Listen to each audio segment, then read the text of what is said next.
see a lot at Mattel. I mean, we probably talk to 100,000 kids a year via research. So while kids may, not be using the English language in a way that their ancestors have, and their attention spans might be shorter, a couple of trends that we certainly see now is one, this idea of kids being global citizens. That they really do feel like that they are citizens of the world, and that when you're playing, Halo on Xbox, and you're playing with people from like all over, you are getting a sense of it's not just sort of you in your place, but there are those other people. I have to say that one of the great things that that Farmville did was when the Haiti disaster happened. The idea that you could plant seeds from Haiti that was this philanthropic perspective that kids, adults, young adults were interested in.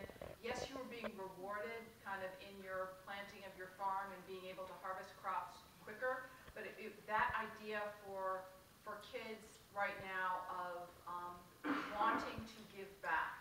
And I think, certainly in my generation, I didn't see it as much, but that I see in my sons, the social consciousness is much more heightened now.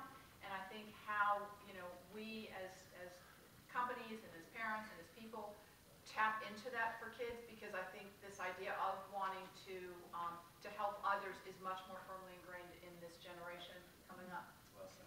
I think the one thing I just want to mention is the role of parents.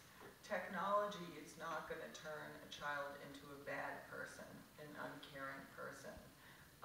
But parents have to play a role in their kids' lives. They have to supervise what their kids do. What kind of media are they using? How much are they using it?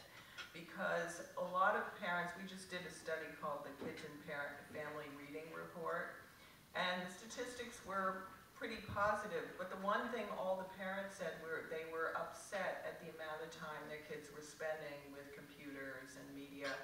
And meanwhile, these are the same parents that sit every night in front of their computer screen while their child tries to talk to them, or staring at their BlackBerry at their kid's soccer game. And that is not a way to demonstrate to a child that they shouldn't be using so much media.